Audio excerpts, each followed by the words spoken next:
Hello, I'm Robert Killen, Director of the Lane Small Business Development Center, and this is a Lane Business Update for Saturday, February 6th.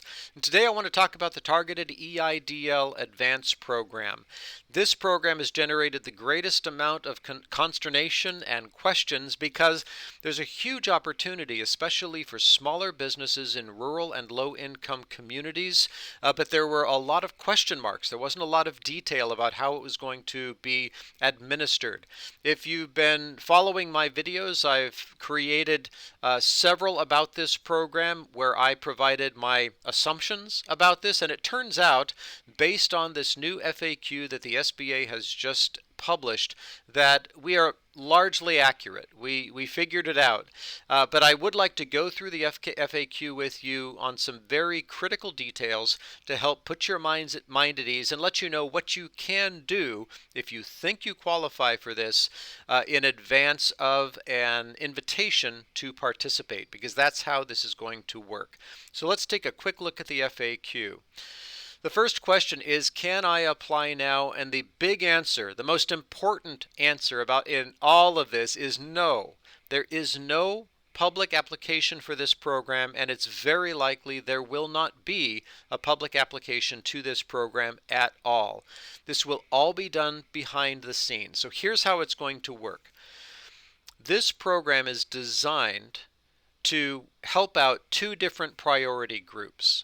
The first priority groups are businesses that did apply the first time around in the spring and summer and are in a low-income community, received less than $10,000 because if you remember the first time the EIDL advance was doled out at $1,000 per employee up to a cap of 10. So if you only had yourself or another employee or 3 employees, you might have only received $1,000, $2,000, or $3,000. But what they're doing is they're saying for businesses that are in low-income neighborhoods who have fewer than 300 employees and who saw a 30% reduction in an 8-week period in 2020 when compared to 2019, any given 8-week period, if they saw a 30% reduction, then we would like to give you the full $10,000, so whatever you didn't get the first time around. But they're using those original applications in order to determine that. So the SBA behind the scenes is reviewing all of last year's applications and saying these are businesses that are in low-income areas that have fewer than 300 employees. We're going to send an email to them to get the rest of the information to see if they qualify for the rest of the $10,000. That's how this is going to work. There's nothing for you to do. You simply have to wait for the SBA to make a determination about your business location and whether or not they think you would qualify. There is a second priority group. So after the SBA has looked at all of their applications and sent out all of those emails, if they feel like there's going to be money left in the program, then they'll go to the second group, which are businesses that applied for EIDLs after mid-July of last year and didn't get any of the advance funds, even on the old, by the old rules, because the money had run out. So it is very likely that all of the funds will get used up by the first or second priority groups. So do not expect, if you did not participate last year, if you didn't apply at all, unfortunately, it's very unlikely that you're going to be able to access these funds. So can you apply now? The short answer is no, and you probably won't be able to at all.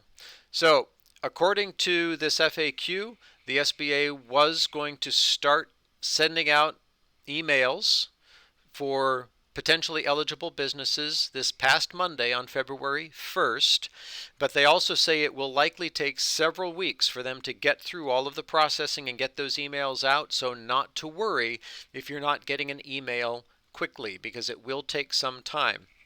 Once they've figured all of that out, then they will start sending emails to the second priority group, which is question 3 here. 4, 5, and 6 all reiterate that there is no way to apply to this program from the outside. They're doing all of it internally.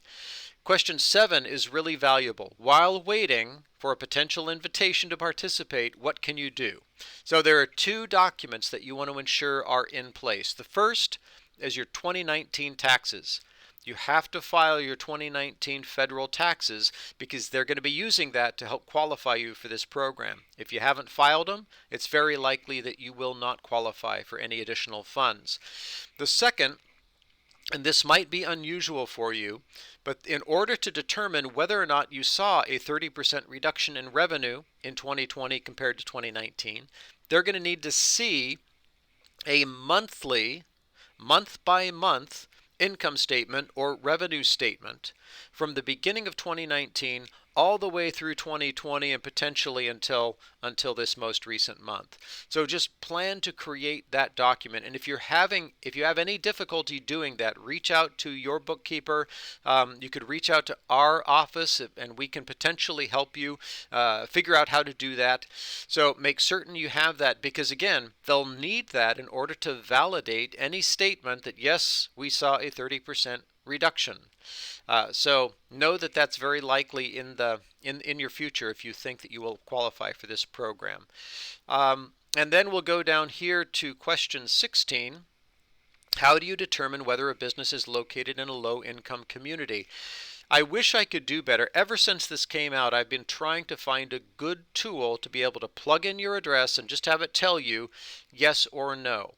I haven't found a publicly accessible tool for that. I have found some tools, but they're very complicated. So if you or somebody you know has found a tool that is easy to access, please put it in the comments below and let other people know.